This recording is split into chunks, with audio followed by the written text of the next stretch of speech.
예, 장례 교수님,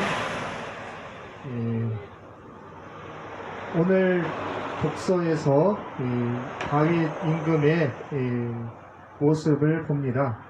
이 성경에서 보면 이 다윗 임금 하면은 이 임금 이전의 어린 시절의 다윗과 지금 보여지는 다윗의 모습 서로 사뭇 다릅니다. 그래서 많은 분들이 다윗 하면은 이 좋은 쪽들 많이 생각할 텐데 성경에서 살펴본 바로는 나중에 권력에 눈이 멀었을 때 또 그리고 권력의 힘에 단맛에 취했을 때 그가 했던 짓거리들이 참 별꼴이다라는 것도 많은 걸 봅니다. 어렸을 적에 좀 총명하고 기지가 넘쳤고 당당했던 모습, 이에 반해서 이 권력에 맞들인 다윗은 어떤 모습이었냐? 오늘 복음에서는 그 양심의 가책 찌릿하기 이전에 자신의 지적을 막 기꺼이 막 드러내고 싶어서 뭔가 행적을 드러내고 싶어서 정책을 펼쳤다는 것이죠. 또 그러는가 하면은 그 백성들 돌보는 일보다는 영토 확장에 눈이 멀었다라는 표현이 맞을까요? 손에 피를 묻히는 일이 많았다. 성경에 이렇게 등장하는데요. 그런 일을 마다하지 않았다는 겁니다. 요즘 전쟁용으로 따지자면은 불가피한 손실 그런 식으로 생명을 좀 약간 가볍게 여기는 표현이라고 할 수 있겠는데요. 남의 아내가 탐이 날 때 또 그 권력을 통해서 이 남편을 사지로 내몰기까지 했죠. 참 파렴치합니다.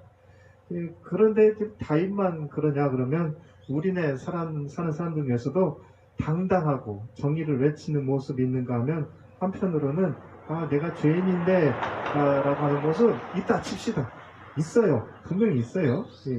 나약함에 걸려 넘어지는데 어쨌든 다윗은 한 가지 분명한 사실은 양심의 가책에 찌릿하는 가운데에서 용기를 낼 줄 아는 인물이었다라는 사실은 분명합니다. 자신의 잘못을 고백하고 용서를 청하는 것, 누가 먼저 말하지 않더라도 아이고야 하고 나의 생각, 이것을 되돌릴 줄 아느니 실은 어느 누가 자신의 잘못을 그렇게 쉽게 고백할 수 있겠습니까? 그 잘못 하나 말하지 마 해가지고 다툼까지 하고 법정까지 가는 게 실은 우리 사는 세상 안에서 형제 자매 또는 피를 나눴다는 아빠, 아들 관계 안에서도 벌어지는 일인데 그거 참 쉽습니다. 쉽지 않습니다. 정말 대단한 용기가 필요로 하죠.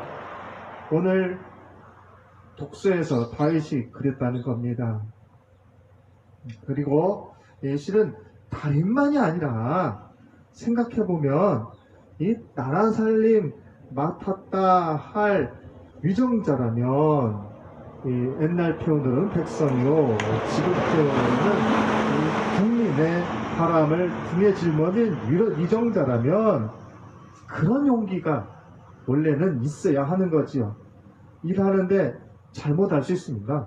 이 정책, 내 개인적인 생각으로 펼치다가 실수할 수 있습니다. 그리고 오류가 발생할 수 있습니다. 사람이니 그렇습니다. 여기에서 누군가의 여느 단체, 특히 나라를 이끄는 대인배가 되어야 하니 바로 필수 조건이다 라고 하는 부분이 드러납니다. 자신의 정책을 행함에 있어서 오류 또는 잘못이 드러났을 때, 드러나지 않더라도 애견이 될 때, 오늘 다윗은 그랬죠. 양심의 가책. 분명히 그 정책 행하는 사람들 중에는 찌릿찌릿할 수 있을 거예요. 잠 못 들면서 커피 탓 하면서 실은 스트레스 받아서 그럴 텐데요. 그런 사람도 있을 겁니다. 일어날 때 과감히 자신의 잘못을 시인하고 용서를 청해야 할 줄 알아야 하는 것 아닐까요? 이것이 바로 소통이지요. 다윗과 하느님의 관계에서, 다윗과 백성의 관계에서 실은 기름 부은 이로서, 받은 이로서 그래야 했던 것처럼 이 나라 수장과 국민들과의 관계 안에서 우리나라 국민들을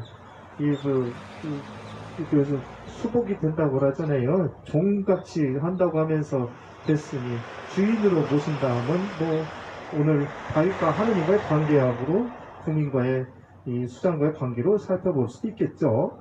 그래야 했던 겁니다. 그래야 하고요. 그리고 이러한 인물이 이 나라의 수장이 되어야 했습니다. 그리고 되어야 합니다. 그런데 현재 우리나라 수장의 모습은 어떠한가? 당장에 되고 나서 1년도 채 안 돼서 12구 참사라는 큰 일이 벌어졌을 때 이 국민들의 생명은 고려치 않고 자신의 안위만을 생각하며 말단 직원이라 할 수 있는 공무원들에게만 막 윽박지르듯이 하는 한편 사람들에게서는 그 참사의 희생자들의 이름조차 입에 올리지 말라고 엄포를 내놨습니다. 법의 이름으로 말이죠. 그리고 법을 어겼다 한 사실이 측근을 비롯해서 자신을 향해 드러나려 치면 여기서 누군지는 말하지 않아도 알겠죠. 측근이라면 친인척도 포함되니까 오히려 다른 돌발 변수를 가지고 너 이거 법을 왜 이렇게 어겨 하면서 법 기술자 역할 톡톡히 하면서 캐비넷에서 서류 하나 들고 나와서 주변 사람들 윽박지르고 있지도 않은 것들을 구도를 만들어서 이 빨갱이 뭐 이런 식으로 해서 레드 컴플렉스 되살리려고 했던 그런 온갖 노력들, 그러면서 협박하고 하는 내용들, 이 밖에 실제로 자신이 또는 자신의 측근이 잘못을 했다라고 하는 구체적인 정황이 드러나면 이제 침묵 모드요. 자신은 말하지 않은 채 주변 사람이 대신 말하는 한편으로 여기까지 내가 말을 했으니 더 말을 하면 또 어떻게 할지 알아 하며 으르릉거리는 모습. 겁 많은 개가 요란하게 짖는다는 걸 잘 아시죠? 진짜 맹수의 본성을 가진 개라면 이렇게 막 시끄럽게 떠들지도 않고 짖지도 않습니다. 조용히 뒤로 돌아서 발을 물죠. 특히 자신이 잘못한 줄 아는 개는 어떻게 하나요? 슬슬 눈치 보다가 이 꼬리 내리고 하죠? 분명히 그럽니다. 근데 어떻게 하나요? 자기만이 들어갈 수 있는 공간으로 쏙 들어가서 털 쭈삐 세우고 나서는 바깥에를 막 이렇게 막 눈을 루루룩 하면서 쳐다봅니다. 요란하게 짖음은 실은 자신을 믿지 못하기 때문이요. 자신만이 들어갈 틈바구니에 비집고 들어가서 으르렁거림은 자신이 행한 잘못에 대한 반성이 아니라 자신이 행한 일에 대한 반응이 자신에게 해롭게 다가올 것에 대한 두려움과 불안감, 그리고 그렇게 해치는 이들에게 엄포라도 낼 양으로 그렇게 털깃을 세우고 목소리를 조용히 으르렁거린다는 겁니다. 이 모든 거 뭡니까? 용기 있는 척 하는 개가 짖으면 용기 없음을 숨기기에만 급급했던 개는 그냥 자신이 숨어 있으면 남이 못 본다 라고 착각하고 있다는 거죠. 이 둘의 공통점은 자신이 본 모습을, 본래의 모습을 감춘다는 데 있습니다. 어찌됐건 감추는 겁니다.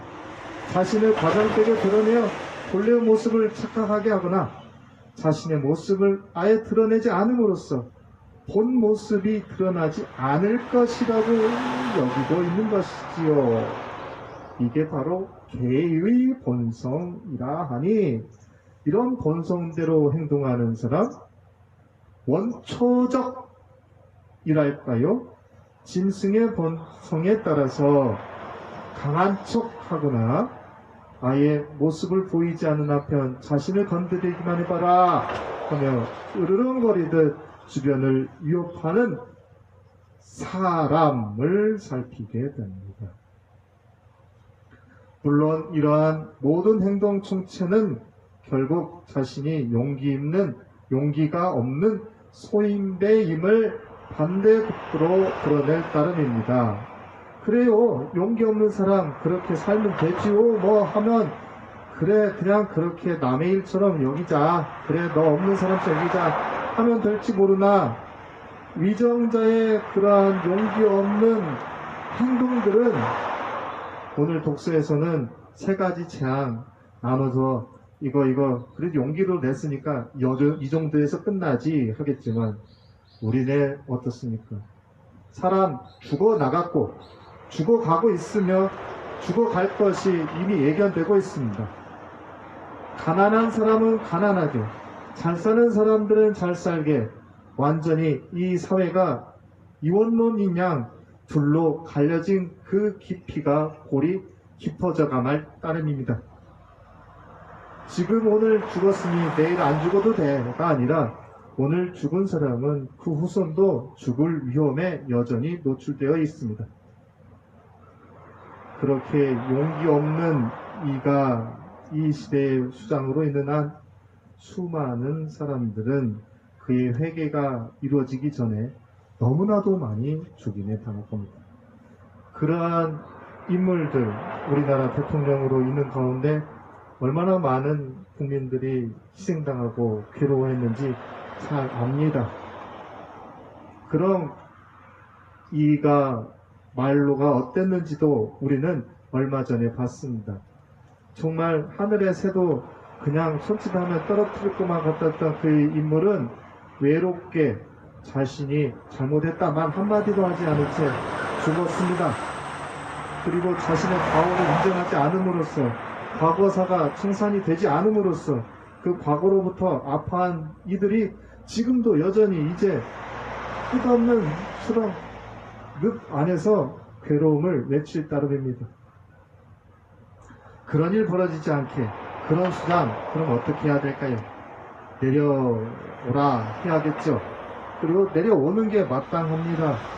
그리고 그렇게 말할 수 있는 것 바로 이것이 또 다른 오늘의 독서 안에서 드러나는 이 용기 없는 위정자의 모습을 통해서 반대급부로 용기 있는 백성들이 하나님의 목소리를 어떻게 전해야 되는지 알려주는 대목인 것 같습니다. 알려줍니다. 용기 있는 이는 그럼 어떻게 해야 될까요? 총칼에 앞서서 고개 숙이고 나의 본래의 마음을 드러내지 않는 것이 아닙니다. 총칼을 두려워하지 않는 가운데 나에게 치부가 드러나는 그런 아픔을 겪는다 해도 올바름을 강력하게 전하고 외치고 행동할 줄 알아야겠습니다. 그 올바름을 행동할 수 있는 용기 너무나도 구체적입니다. 지금 이 나라의 수장 말했다시피 짐승과 같은 본성으로 곧 원초적인 본성으로 국민을 대하고 있습니다. 이에 맞서 항거해야 할 때입니다. 그리고 싸워 나가야 할 때입니다.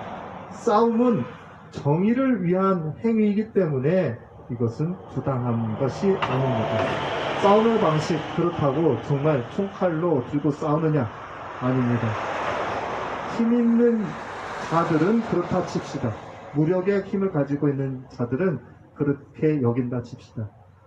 우리들의 힘의 근원은 얼마 전 오늘 이번 주일 복음안에 드러났던 그 권위 어디서 나오느냐? 하느님의 말씀과 하느님의 뜻, 하느님의 본성인 정의로부터 나옵니다. 그 하느님의 말씀, 권능에 귀의를 하는 가운데 그 정의가 온몸에 묻어져 있는 그 모습을 그저 세상 안에 선포하고 그 정의대로 따르면 된다는 겁니다. 그렇게 용기를 가지고 오늘 하루도 우리가 할 수 있는 행동들, 실천들 잘 해 나가는 우리 모두가 됩시다. 다윗 임금이 자신의 양심에 따라서 아하 반성하였다 치지만 이 나라 위정자 그러지 못한다면 우리가 그렇게 할 수 있도록 이끌어냅시다. 아멘.